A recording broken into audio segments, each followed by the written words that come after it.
Three, two, one, and we are on. This is SHB Unfiltered, the podcast, episode number, Chris? Episode number 17 today. 17. 17 is massive. I'll tell you why it's massive. Tell me why. Because we passed the sweet spot of 7. So 7 is the number that statistically podcasters kind of stop if things aren't kind of progressing or different things come in the way. But 7 is typically the average, or not the average, but the point at which podcasts either stop or carry on. And now we are 10 episodes past that point, which means that we're too deep into the podcast world. We are deep into recording territory. We are on the road to becoming world famous superstars in the world of podcasting, which is pretty big. But let's stop talking about it and start making it happen, right? Yeah.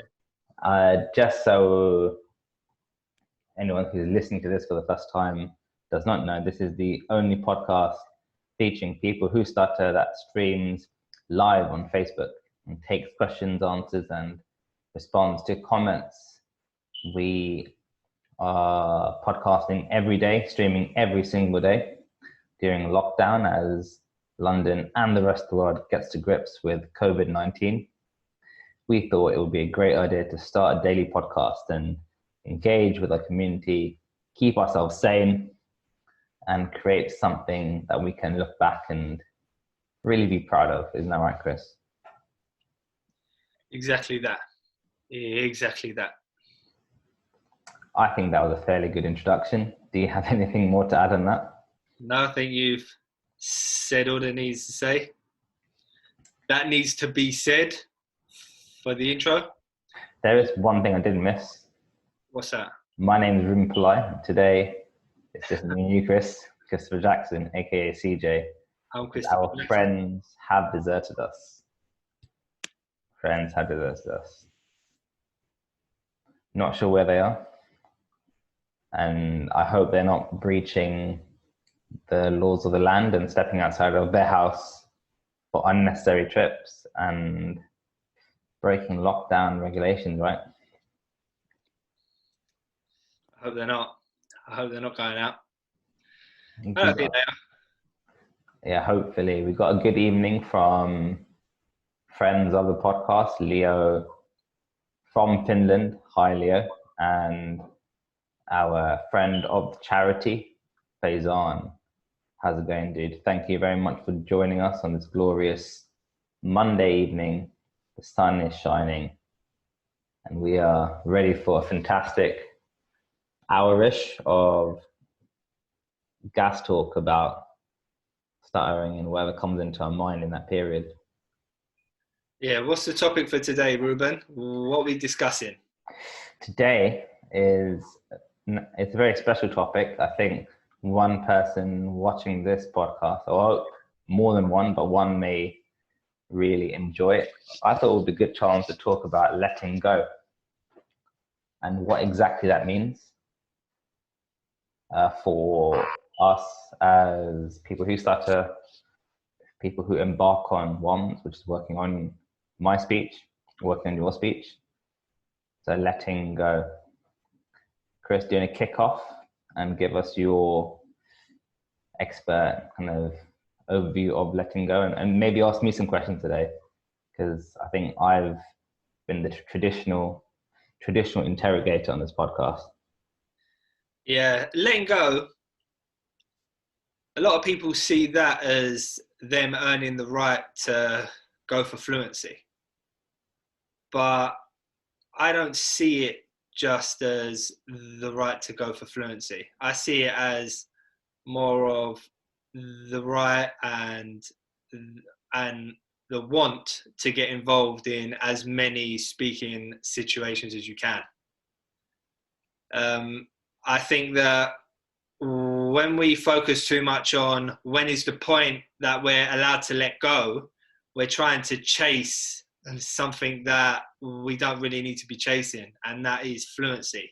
without even realizing it probably. At what point do you think that someone has been working on their speech enough to the point that they can start beginning to let go, in your eyes, Ruben? That's a very hard question to answer, purely because it's such a cliche thing to say, but everyone's different. I think it is the hardest question to answer. It really is. It really is. And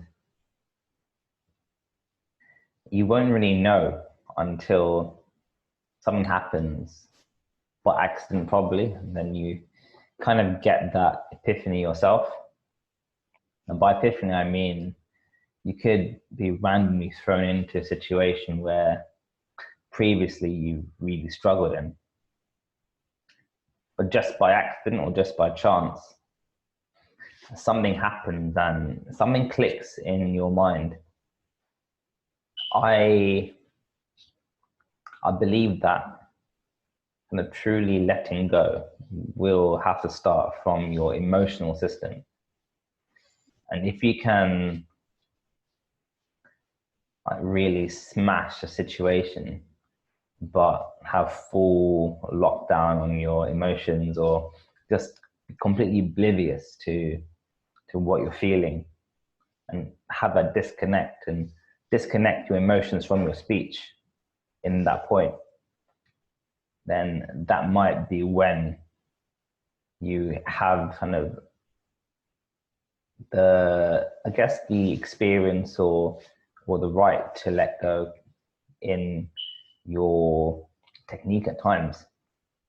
Because if you do it too early, then you can literally go back 3 or 4 steps. Did that make any sense? Yeah. What I am going to ask you now, though, is what is your definition of letting go?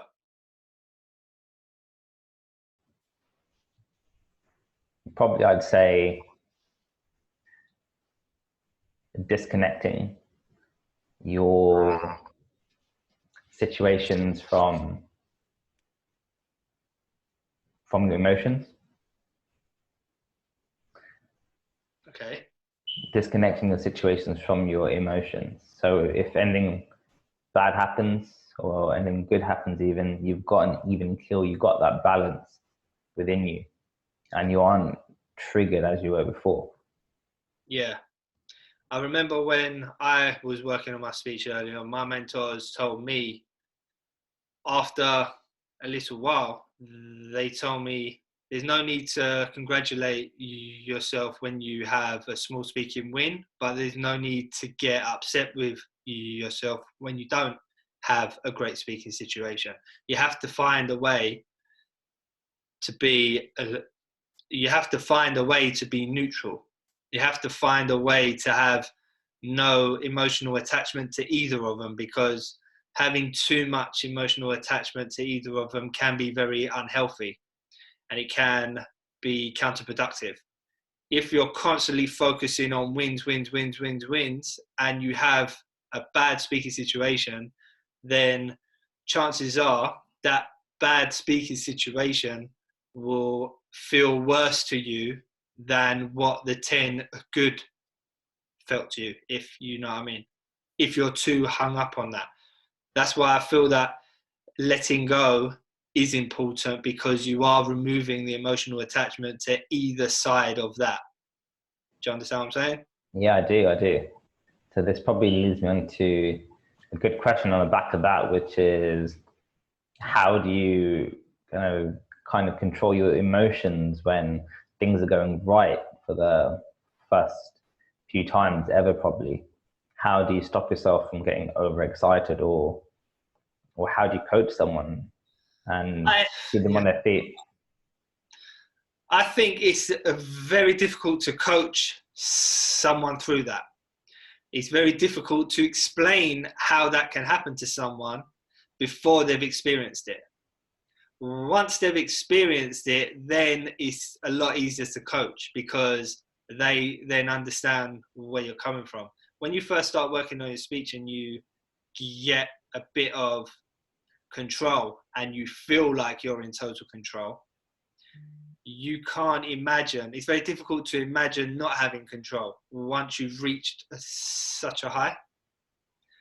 And it's only once they begin to experience that little blip that you can then say to them, listen, this is why. Because complacency may have kicked in. You're trying to do too much too soon. You're trying to neglect what you should be doing too soon. And only the individual knows when they've been caught out. And I know it's not a nice term to use, being caught out, but that, for me, that's exactly what it was for me. I got caught out. I tried to take advantage of my thoughts and I got caught out. So I think that's the best way to coach through it. Yes, make them aware of it, but I even think, even though I was aware of it, I wasn't really taking much notice of it until it hit me, until I was caught out. And then I was able to go back to my mentors and say, okay, I understand what you're talking about now. I understand that we're always vulnerable. No matter what high we're on, we can be caught out. There's times where I can go out on the street, make 1 million contacts. Any word you want me to ask, any word you want me to say, I'll be able to say it. Then you might get asked a question standing at the train station. And all of a sudden you've been thrown back and you realize, wow, I got caught off guard there. So I need to be taking on this WOMS mentality constantly all the time. Did that ever happen to you? Yeah, of course, because when you first kind of start working on your speech, you get caught up in the success and then you stop doing the small things that got you there in the first place. And that's kind of when you have to really, I guess, have someone there just to remind you at times, just say, hey, like, remember what got you here. Remember what got you here. Because those same things will keep you there. Again, eventually, you can start to step outside and grow a bit more, and then kind of take on more challenges, and because you would have had that experience previously on how to deal with setbacks, because setbacks are going to be a constant fixture if you keep pushing yourself.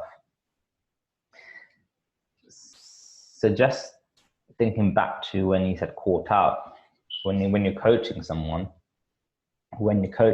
you almost have to kind of allow them to have that success, but wait for them to feel that blip.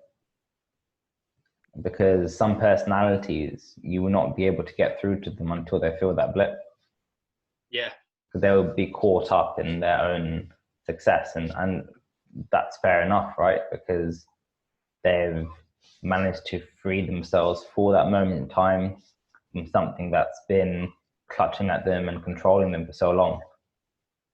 But you almost have to kind of monitor them and establish a good relationship with them to a point where they can open up to you as soon as something happens.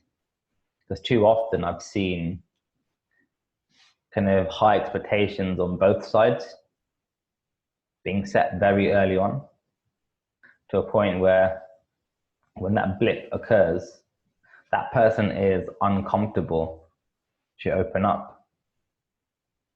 They now develop some kind of complex where they have an image to maintain. And that in itself is another problem that can occur when you start to experience success that you haven't really experienced before.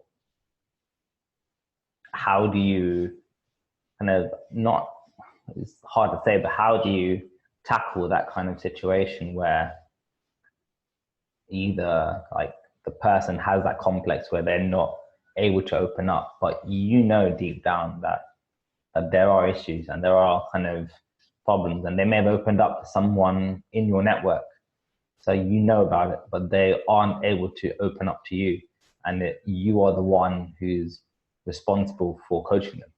What do you do?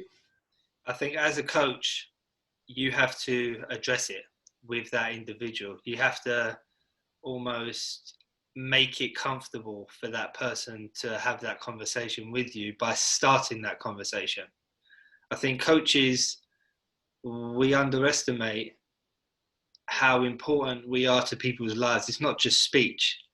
There's other areas of the individual's lives that we are responsible for helping them with. Just because we can teach them a hit and hold and a block release, it doesn't end there. There's a lot more that we have to help them with, and that having difficult conversations like that, we as coaches need to realize the individual can be feeling a few different type of emotions. They can feel like they've let us down as their coach, so they don't want to have that conversation with us.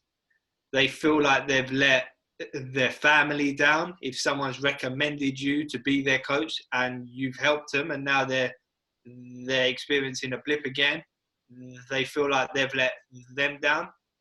So it is a difficult situation for that individual to be in. And as the coach, you have to make it easier for them to still want to work on their speech and not give up on themselves. Because what can happen is they haven't reached the point that they no longer believe in the technique or the mentality and the mindsets that you've drummed into them. What they do not believe in is they do not believe in themselves to execute them anymore. And that's where you as a coach has to coach the individual. You're not coaching tools and techniques now, you're coaching the individual. And that's how I think coaches need to address the situation, by talking, reaching out to that person they're coaching. If the person hasn't contacted you, then you should be contacting them. That's just how I see it.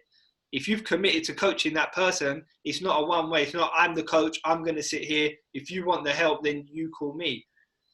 No, that's not how it works, because stutterers are experiencing different types of emotions at different stages of their journey. So it's up to you to keep checking in, as well as you want them to be checking in with you and reporting back to you. It's a two-way street in my eyes. Yeah, I definitely agree with that. It is a coaching. It isn't just a one-way relationship, and it isn't someone just reporting back and you giving back kind of scripts or canned advice that is in some kind of manual or book. You have to establish a relationship with that person and really kind of like win their trust, because you can't expect them to believe in what you're saying straight away, regardless. You have to win their trust in order to actively coach them. Going back to the key topic for today, which is letting go. When did you personally have your epiphany, or when did you work out, okay, this may be the time, or this feels right? Or did you kind of do it by accident and then one day look back and think, wait, hang on a minute, haven't felt terrible about this, or haven't felt these nerves or felt this fear in this many months now, this many weeks now? How did it happen for you? I remember when I started working on my speech, every morning I would walk over to Costa Coffee opposite my office, and I would order a skinny cappuccino or a skinny latte, because skinny was always a really challenging word for me. And I remember I used to go, but it used to be quite quiet there. So I was going there, I was executing it, but there wouldn't ever be a line behind me, or much of a line behind me. Until one morning, I went there and there was a massive queue behind me. And I knew I had to execute it. And I remember looking back at the queue and thinking, I don't care. Like, whatever happens, happens. I'm going to advertise to the max here. I really don't care. And I thought, wow, look how far you've come, CJ. Before, you would have been scared. You would have been going for fluency. you would have wanted to try and sound as normal as you possibly can, but yet there was no tension. I can honestly say in that moment, there was zero tension. And that was probably a good 4 or 5 months into working on my speech every single day, like a full-time job. So it was a lot of work before that. A lot of work went into it. However, after that, I still got caught out. I tried to let go, but I still had my blips, and it was too soon. Even at that point, looking back, it was too soon. But at the time I thought, now I've got good now. I've really reached a point.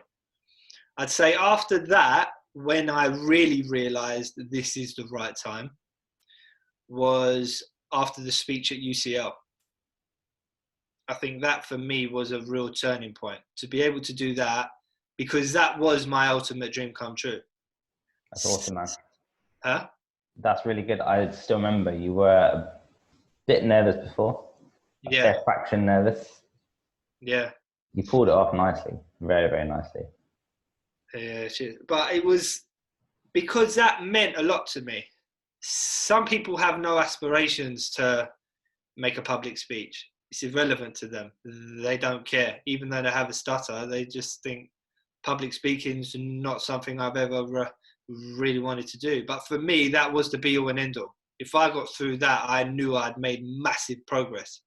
And after that, I felt like, because I was enjoying that speech so much, I felt like after that, you can let go now, CJ. You've put in a lot of work and you've achieved what you set out to achieve. You have minimal tension in majority of situations that you experience on a day-to-day basis. Now you can let go.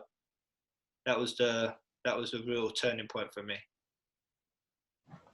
That must have been really, really cool, because I guess previous situations that you may have felt a lot of fear in just suddenly vanished and I guess turned on its head, right? And that must have been a good feeling for you personally, after spending so many years kind of doubting yourself and dreaming about different things, and then like making it work. So congratulations, dude. Cheers, man. Yeah.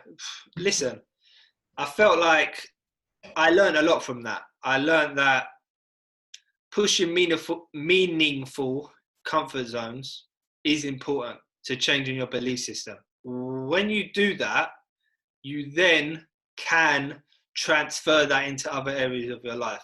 When you're pushing comfort zones that you do not care about, then to transfer that into everyday life, I've found is a lot harder. It's a lot harder to believe that you can execute something in a real difficult situation when you haven't executed it in a situation that really means something to you, where you really wanted it to work.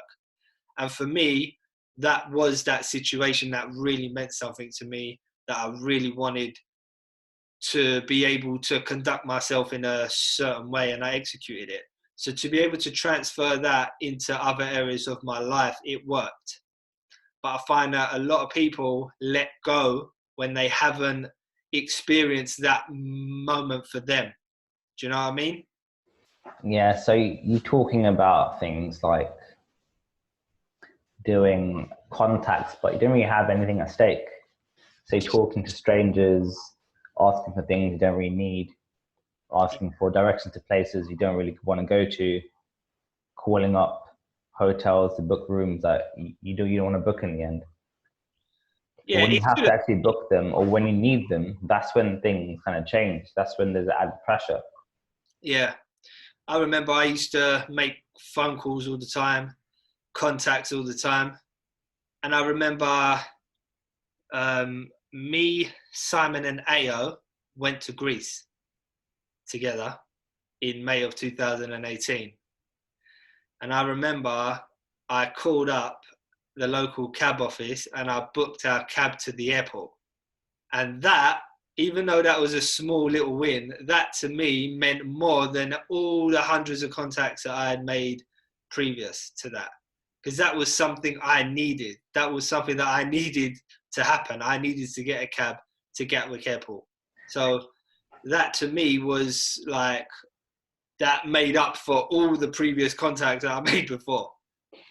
I think psychologically as well, you can like create a distinction between what is real and what isn't real.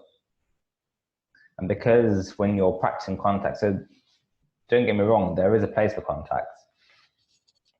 But in order to make that breakthrough, you need to experience success in real situations, asking for real things that you actually need. And because you had to book that taxi and you actually needed it to go somewhere, there was something riding on it. That's why you had that different feeling compared to all of the other contacts you did.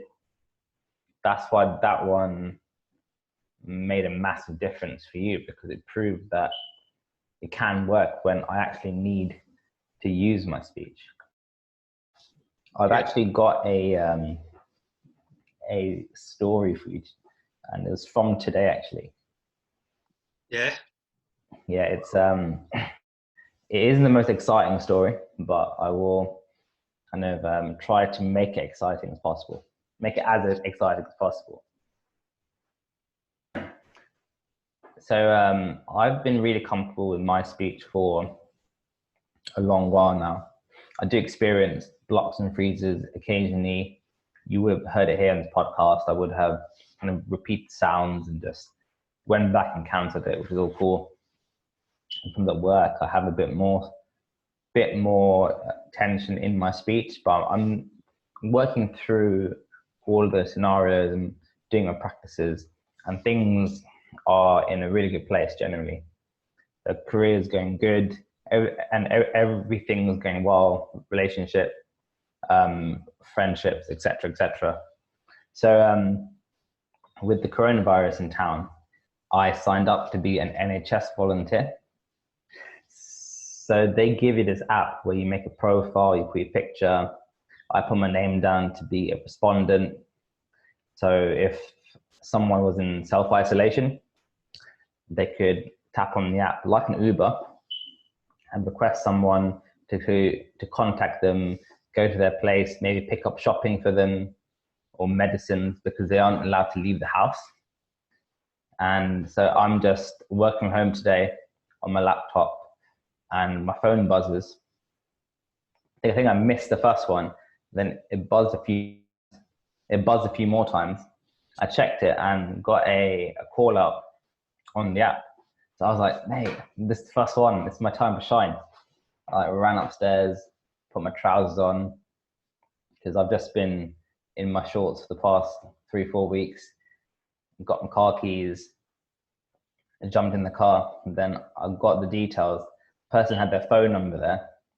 So I tried to call the person, but they typed in their phone number wrong. So there was only 10 digits on the message, but I had the guy's name and address. And it wasn't too far away. It's about a 3-minute drive. So I turned the car on. I haven't turned the car on in about 3.5 weeks. So it's struggling to turn on. Managed to get it going again. Then I set off there driving. Then I get there, look for the house. And then I was like running around like, well, where are you? Where are you? I was just there to save someone's life. Sorry? What did you have to pick up for them? I didn't know, because I couldn't call the person to find out. Oh. Yeah. So it would have been either groceries or medicine from the pharmacy. Oh, right. So your plan was to go to their house, ask them what they wanted, and then go and get it and go back. Exactly. So I went there and I knocked on their door, rang the bell. No one came down, but the window above opened and a lady stuck her head out the window.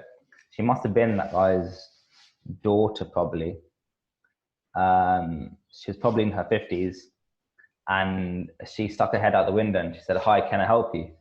And I explained, I got an alert on the app, and at this point I started blocking, and I was like, I got an alert on the app because I was just so excited. I was just thinking, man, this guy's in trouble. I need to get to his house ASAP. I rev it down the road, and I was in proper hyper mode. And she was just trying to verify who the hell I was, because I just came out in England tracksuit, Oh yeah. Trousers. She probably thought, who's this guy from around the block? So I had to kind of give him a name and say, look, I'm on the Good Sam app. This the guy's name. This the phone number. And you know what? I was having like serious blocks, and I was like, give me a second. I've got a stutter. I'm just gonna take my time. So I slowed it down a bit, and then got her trust. And then after that, it started to flow. So I think when I sensed that she put up a defense mechanism, I felt a bit anxious. I was thinking, oh no, like I'm actually here to help, and I want to show you, but my speech is making me come across as untrustworthy. Yeah. So I had to kind of like really calm myself down in that moment. Turned out I got there a bit late. The guy's GP was there before and did the shopping for him, and they were just testing out the app just to see if it worked. Oh man. I know, yeah. So, but they asked me to come back either towards the end of the week or next week. I just told them, yeah, I'll come, but make sure you update the phone number and just stick the alert in, and I'll watch out for it. Because it was only around the corner, the address, about a 2 or 3 minute drive, in the middle of the day. So it was a good experience. It was a fast alert that I had. I've been on the app now for about a week and a bit. So I guess it works. And yeah, how often would you be in that situation in your everyday life? That's a really good question, right? And that's why that is such a good example. Yeah. Because you've been comfortable with your speech for how long now? And that was a situation that you'd never been in before. You've not experienced. The person put up a defense. They didn't know who you were. You're trying to explain it. They've already got their backup. You're some random guy to them, but in your head, you've turned up like some superhero here to save the day for them. She literally thought I was there to break into the house, probably. Or like, as in, yeah, and that's fair enough. Why would she automatically trust me? I couldn't even show her the phone because she was talking to me from her upstairs window. Yeah. I couldn't actually even like show her the phone to say like, here, like, look, so I had to like read out his name, say his phone number. I said, the phone number's wrong. This is what I have. So then at that point, she was like, all right, so this guy is legit. She wasn't even aware of the app name properly, but I think she was asking me questions just to verify. Yeah. But yeah, it was a really good example of kind of like, just if you have that ability to like react in that situation, understand where things aren't working, and then self-coach yourself to calm down and then get your point across in a way where the other person is able to understand and appreciate, then you can tackle so many different situations and succeed. You see, in that situation, what was key there is you went into it not really caring what was going to happen in terms of speech, because you were confident and comfortable in yourself to manage it whilst you were experiencing it. But imagine you'd only just started working on your speech like 6 weeks ago. That situation could have set you all the way back to before. It could have made you lose confidence in the tools and techniques you've learned. It could have made you hated it. And it's because you could have let go too soon. But if you're not at the stage that you're at now and you enter that situation and everything is premeditated and you plan it and you formulate what you're about to do, and you know, as I knock on the door, I'm going to advertise, and you prepare yourself for it, then chances are you're not going to get set back all the way. Yes, it might not go perfect, but chances are whatever happens, you're going to be able to manage it if you are preempting things to happen. But if you go for spontaneous fluency after only working on a speech for 6 weeks in a situation like that, that is a recipe for disaster. Yeah, without a doubt. But that situation did kind of teach me as well. There's still a lot of work to do for myself personally. But maybe more importantly, like me sensing her kind of defenses up and me trying to get a point across heightened that kind of emotional tension. But then at the end of it, zero care in the world. I was completely detached from that. I didn't have to think back and dwell and like punch myself over a couple of blocks over this word, that word, third words. I can't even remember which words I blocked on. Yeah. But to be honest, and it was just at that time it cropped up, move on to the next one, and I can't wait for the next kind of respond and hopefully I get there in time and actually do something productive instead of acting like I just rolled out of bed, saw some signal really late. But yeah, that was something very, very relevant happened today.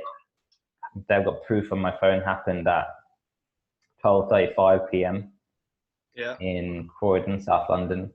It's really good for people to hear that, because if it can happen to someone like us who have reached a level, have been working on our speech consistently for a long period of time, and we don't get disheartened about it, there is no reason for anyone to get disheartened about it who haven't been working on their speech for that long. There's no reason at all. Just keep going. Yeah, definitely. And if anything, these situations teach you that, like, some things work, some things don't. And in that situation, my ability to react to that adversity was successful. And also taught me that I have to really kind of like be more proactive maybe in my approach. Because it only started to click when the blocks started to happen. And I thought, all right, cool, just disclose quickly just to kind of rebase myself and get her on the side, and then explain and get my point across and the message that I was here to help. Yeah. And relay the information to her. Yeah. You had the composure to do that though. And that composure doesn't come after a month or two of working on your speech. You have to experience quite a few difficult situations to realize when and where you need to show that composure. Definitely. So this is maybe kind of a good way to segue on to the next question.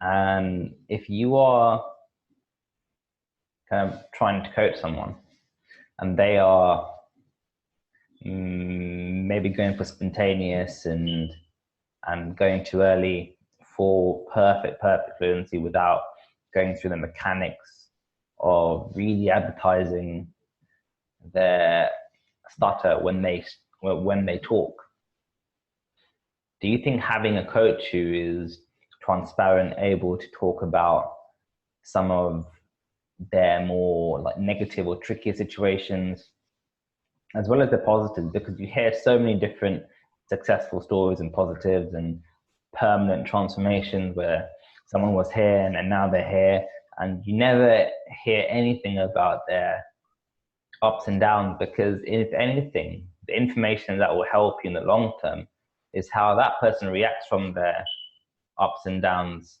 months after they've started working on the speech or years after. Because initially that period will only last for 6 months, your initial period. You've got the rest of your life now. So how do you react now in that type of time scale? Because if you have someone transparent, then you can actually trust what they say a lot more, then tap into their experiences of how they dealt with their setbacks. Do you kind of appreciate the fact that you had coaches like that who were comfortable to say, like, sometimes things are rubbish, but this is what I do and this is how I kind of address it, and this is the way I approach difficult situations and moments? I think that point you've raised is potentially the most important attribute a coach needs to have, in my opinion. I think that when you're being coached by someone, when they're constantly painting a picture of perfection and they're not open about their setbacks, could be because they want the mentee to trust them. And they might feel, if I tell them that I'm having trouble, they might think I'm not qualified to coach them, which is definitely not the case ever. I think if I didn't have the type of coaches that I had that were open and honest about what they had experienced, then I wouldn't have been able to make the progress that I did. I would never have been comfortable to tell them the truth on what was happening. When you're coaching someone and that person checks in with you, you want them to be telling you the truth. You don't want them to be blocking all day long, not implementing anything that you've asked them to do or taught them to do or showed them to do. And then they call you and say, yeah, today was brilliant. I had a great day. Yeah, for the 3 minutes that they're on the phone to you, they're using disciplined speech, good technique, advertising to you on the phone, but not implementing it in the real world, because they're not prepared to tell you that, because they think that you were able to implement it from day one, which was never the case. I think that if you're not honest with your students are not going to be honest with you, because you're setting the bar so high that they're going to be ashamed of themselves if they can't reach it. And you need to, as a coach, need to let them know that it's okay to not reach it straight away. And I think it's more important that the coach is the one who makes the first move. Yeah. Because everyone thinks that, okay, so the student is here, the student will kind of like be a good student, they will ask questions, they will do everything. The coach can kind of be kind of a teacher and step back and have that kind of vibe about them. But I think it's the other way around. It's your responsibility to actually build trust and build a connection with your mentee. Yes. Yes. It's definitely that way around. And the problem occurs when you don't get that. You don't get kind of like truthful information being passed either way. And that adds to the problem where you may have people not understanding the principles, and there's so much information that someone who is a few years ahead of you has.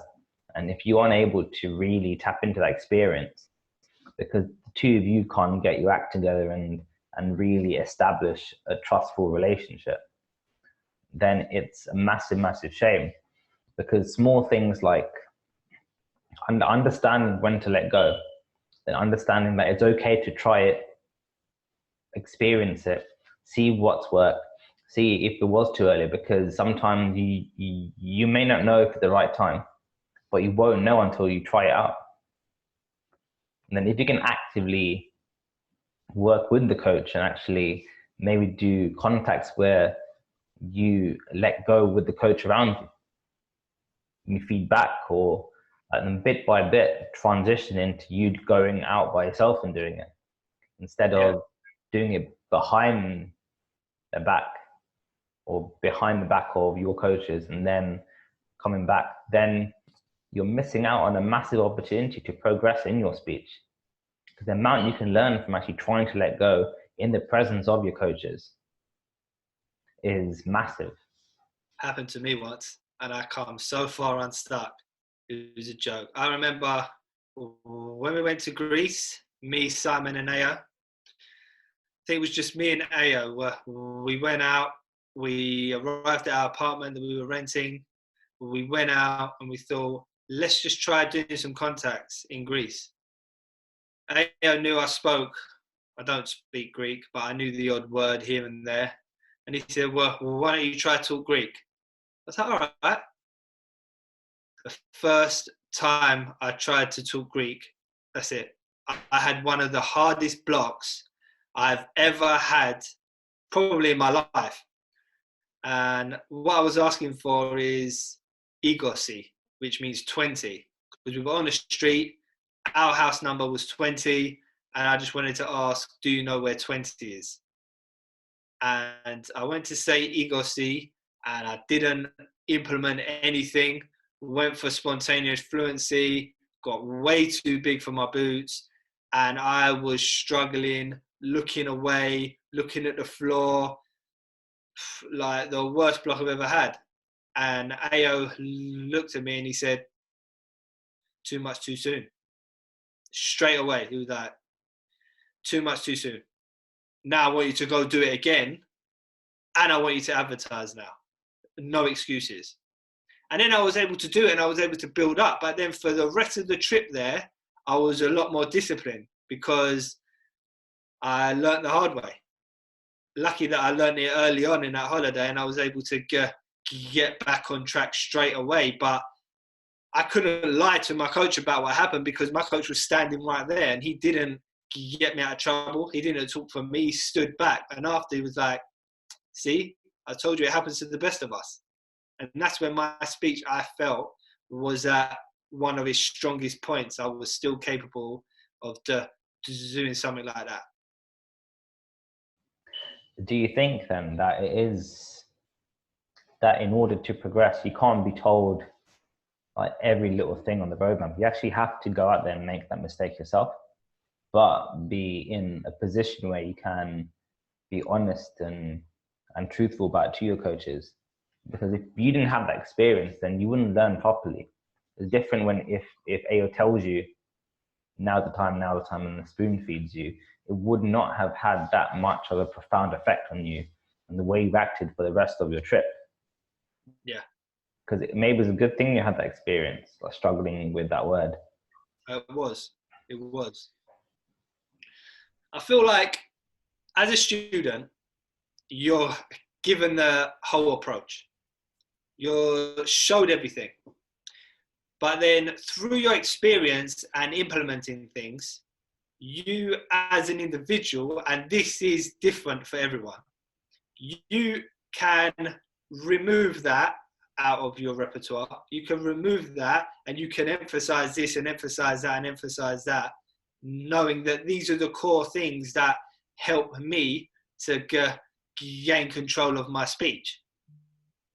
Yes, there's a lot of information, but you can remove what you want to focus on a day-to-day basis that you know is important to you. But you can't do that and start picking and choosing things unless you've experienced it properly, unless you've learned the hard way, unless you've implemented it, got it wrong, implemented it again and realized, okay, I thought that wasn't useful, but now I know it is. Okay, I thought that was useful, but now I know that it's okay, but it's not the end of the world. Like, for example, breathing patterns. How many courses focus so much on the breathing? If you don't breathe like this, forget it. How many courses focus on that?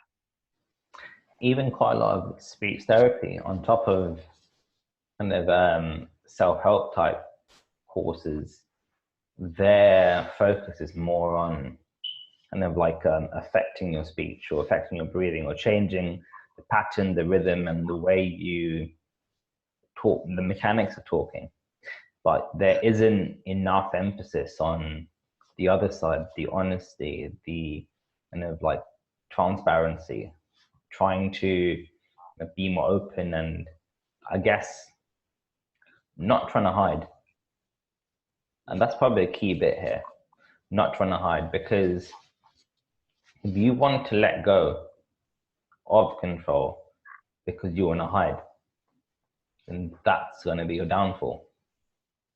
That's honestly going to be a downfall. But if you can let go and still maintain that authenticity, that transparency in the way you do, the way you speak, the way you conduct yourself, then you are on the right tracks. But if you purely want to let go because you have enjoyed this fluency and you no longer want to be associated with stuttering and eventually get rid of that term. And that's going to pull you back into deeper places that you haven't been before. Yeah. Yeah. Do you also think that you earn the right to let go in different situations? So, for example, I know I still do this now. I'll enter a situation and I know that I'm beginning to feel tension, even now. So I advertise more. I advertise at the beginning of the conversation. Then as the tension is beginning to drop, I see it as I've earned the right to go for fluency now because my tension's completely dropped.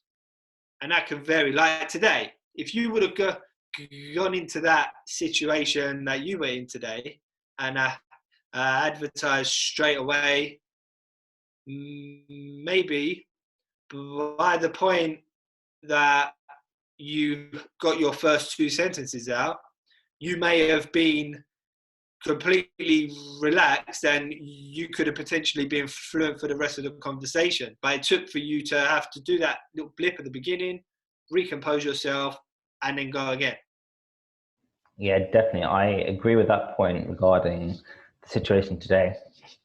However, speech was the last thing on my mind at that point because I was literally trying to get through to this person, drove there within speed limits, but at the upper end of the speed limit. Don't worry. Get there, quickly park up. Yeah, quickly park up. I will run to that door or not. So, to be honest, in my mind, speech wasn't a priority at that point until I had to communicate to the person, and then that's when I started to take back a bit of control and get the words out that I needed to in order to manage that situation. So you've got to find that balance because sometimes making sure you can self-coach in those situations is more important because speech isn't always going to be like number one in every situation you have, especially when you're caught by surprise, when things pop up and you literally have to go. It's an emergency. What are you going to do? You're going to sit in front of the mirror for 10 minutes and breathe before you go? Nah. Then, imagine you have to call 999 in an emergency. What are you going to do? Are you going to say, listen, wait 1 minute, I'm just going to go and do my warm-up and I'll call 999. Hopefully, you're all right by the time I'm ready. You physically can't do that. So you have to be able to compose yourself in that moment, except that it might not go perfect. Yeah, definitely. Without a doubt. And funnily enough, I've actually got a story that ties into that as well. Really? Yeah. So this happened probably about 7 years ago, right? 7 years ago. So I was at home. This is when I was living with my parents. And so throughout the week, we all had our routine. We all went to work at different times, went to the gym at different times. And there happened to be one day when I had a day off and I was at home and I didn't even go to the gym that day as well. Naughty me.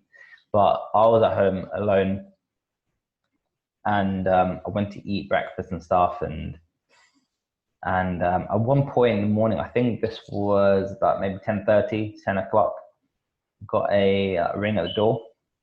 So there was a ring at the door. I went to answer it. There wasn't anyone there. And I stepped out, looked from the corner, didn't see anyone there. I closed the door, went upstairs, looked outside the window. And just around the corner, I saw two boys in hoods and stuff. Okay. And the way our house is, to the right is a block of flats. And they were standing on that side. And the other side is a house. And there is a bit of a gap. So it was definitely them two who rang the doorbell. And they saw the door open. They saw me come out. We have hedges that kind of block view, so I couldn't see them if I had just stepped out of the door. And so I went upstairs, and then I see them there. So all right then, so like they rang the doorbell, people ring the doorbell, maybe they got the wrong place. Now they went and sat in their car, which was parked just outside on the right. So I was like, all right, so they're sitting in their car. Two. Okay. And then they sat in their car. So I then made a note of their reg plate as well. Now I'm just like kind of watching them now by the window, and I see them now. They get out of the car, they come back to the house, and all I hear downstairs is dum dum dum. They are trying to break into my house, and they know I'm in there as well. So I'm like, all right, okay. All right, the panic alarm is going like up and up and up now. So Yeah. I get my pull-up bar, like metal bar, thick. I take it downstairs, then I sit on the stairs, get my phone, I start calling emergency services. So someone picks up, and then I'm like, there's two people trying to break into my house right now. And I'm like blocking a bit, starting a bit, but I manage in that moment to just say, you know what, they are trying to break in. She's like, all right, calm down, what's your address? And I gave them postcode and the address and stuff. How did you find that? How did you find your address and postcode? That came out fine, because it was just a case of like, yeah, just quickly come. And I gave them the reg plate as well of the car, because I memorized it when I was up there, when I saw it. And off by heart that quick? Sorry? What, you memorized the number plate off by heart that quickly? Yeah, because in the period of when they were in the car to when I read the plate to when they came back, probably like a 3-4 minute gap. So then I still remember the picture in my head, like the plate, and then I gave the model as well. So like these guys were trying to like break in for 2 minutes. And then she said, don't worry. Just stay somewhere safe, and we'll come as soon as possible. And I was just sitting on the stairs with the bar in my hand, because I was like getting ready to go on like a next one. This all happened as well, kind of pretty much, when was it? So if it was 2014, I would have been about 3.5 years into Muay Thai. Okay. And at this point I was like training like 7 times a week for 2 years straight, couple of gaps. So I was just like kind of like really amped up. Really relishing this opportunity. Yeah, my time has finally come. But it obviously it's completely different when coming at house. They may have weapons, and I knew as well the fact that they knew I was in there.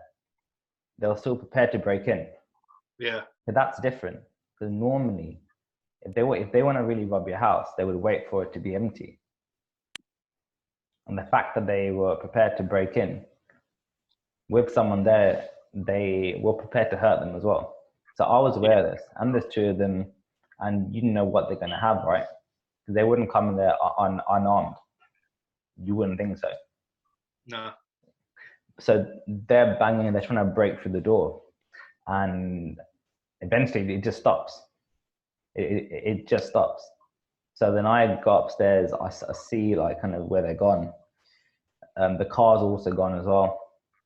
And then a minute later, the police come. They're like, so what happened? And I'm like, get out and go and find these guys. They went somewhere, and this their red plate. And I said, they were literally here 1 minute ago. Go and find them now. And you know what? Like, they literally said to me that they can't do anything because crime hasn't taken place yet. If they broke into the house, then officially it's a crime, right? Trespassing, breaking and entering.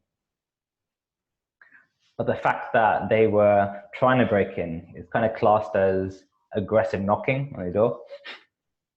That is the biggest of, I'm not even going to say it, I've ever heard in my life. Yeah, and unfortunately, that's the end of that story. But it was another example of like how important communication is when you're under pressure, because that could have been life or death, or life or like really painful trip to the hospital. Or it's an example of a situation that takes over you where speech isn't a factor. It's not important to you at that moment because you're in such a state of an emergency. You just have to find a way to talk. Dude, like speech was so far out of my mind at that moment. I was just like, Yeah. dude, these two people trying to break into my house, are they crazy? And if anything, like I'd want to be able to as in if it did come down to it, if it did come inside, I want to be able to defend my house and myself to a point where I knew help was on the way, because that will give you some kind of like extra push. So you know, Yeah, oh yeah, if I can, reassurance. If I could just hold on for 1 minute, yeah. Touch wood, I haven't been in that situation before. Ever. Yes. Hopefully it doesn't happen again to me, man, because it isn't it isn't one for the faint-hearted, put it that way. Yeah, and you don't really know how you're going to react until it happens. And obviously if they broken in, it will be a completely different situation than them just trying to break in. Yeah, and if you get in an altercation with them, not training no more, Ruben. This is the real deal. So you don't know how it will pan out. Yeah. But that's why I had my friend with me. My chin-up bar. It's really thick, man, really thick. Just me a few good licks across the face, and then that's it. Do you know what I was thinking as well at that point? There was that. This is like the random thoughts that come into my mind. Because remember that story about that farmer who kept having trespassers, and then eventually he shot one of them, and then he went down. Yeah. So I was like, you know what? Is this bar like too much? Like, if I hurt them too much, then they can turn the tables on me. It would have been. I don't agree with that law personally.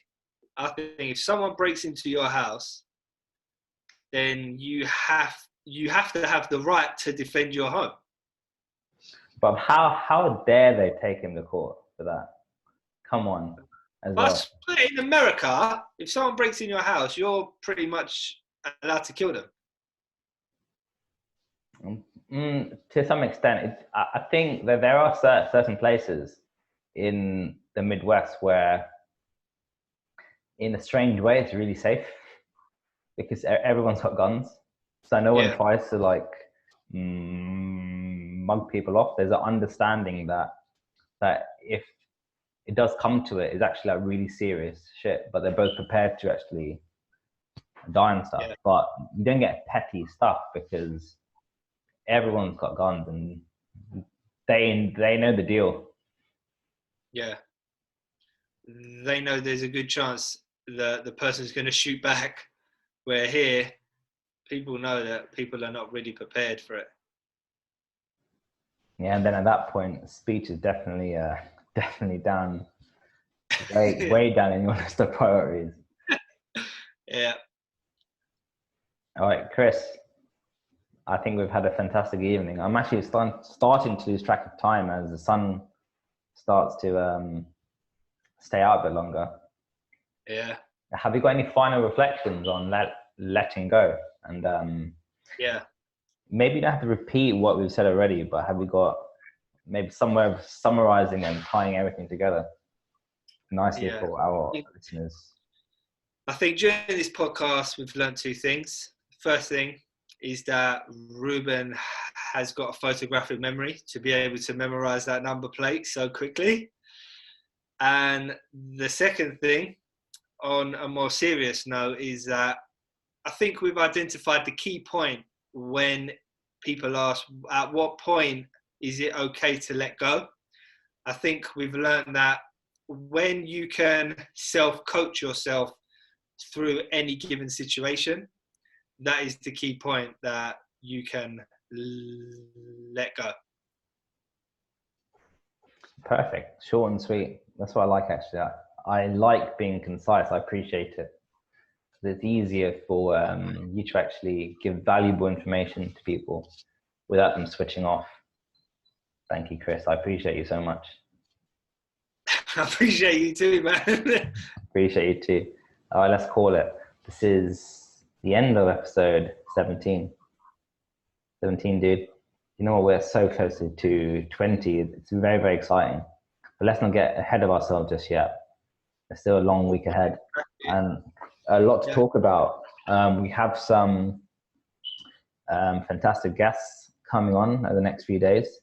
Some you've already seen before, and potentially some debutants. So please, please, please tune in. Share if you can, if you aren't scared of sharing our social media posts. Don't worry, we won't tell anyone. Please like our social media channels, check out our posts, and most importantly, give us any feedback, both negative and positive, because that's the way we improve, right? Through criticisms, some constructive, even if it's destructive, just give us something. Give us something, please. Thank you very much. Anything. We're big boys, we can handle it. Yeah, just there's no point hating in the silence. Please give us your hate and we'll give you love. That's how we roll. But Chris, do the thing and I'll end the recording, dude. Stay tuned for more to come tomorrow and the next day and the day after that. We've got a lot of cool, interesting topics to discuss. In the meantime, remember, guys, stop holding back.